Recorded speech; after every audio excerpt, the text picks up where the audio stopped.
गणेशाय धीमहि गुणशरीराय गुणमण्डिताय गुणेशानाय धीमहि गुणातीताय गुणाधीशाय गुणप्रविष्टाय धीमहि एकदन्ताय वक्रतुण्डाय गौरीतनयाय धीमहि गजेशानाय बालचन्द्राय श्रीगणेशाय धीमहि गानचतुराय गानप्राणाय गानोत्करात्मने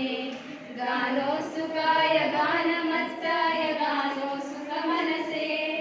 गुरुपूजिताय गुरुदैवताय गुरुपुरस्तायिने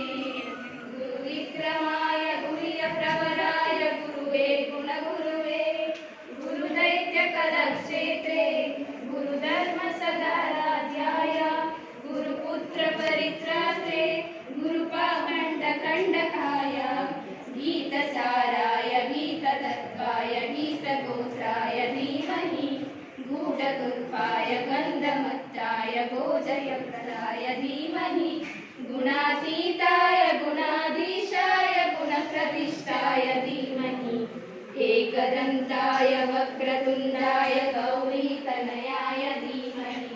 गणेशानाय बालचन्द्राय श्रीगणेशाय धीमहि एकदन्ताय वक्रतुण्डाय गौरीतनयाय धीमहि गजेशानाय बालचन्द्राय श्रीगणेशाय धीमहि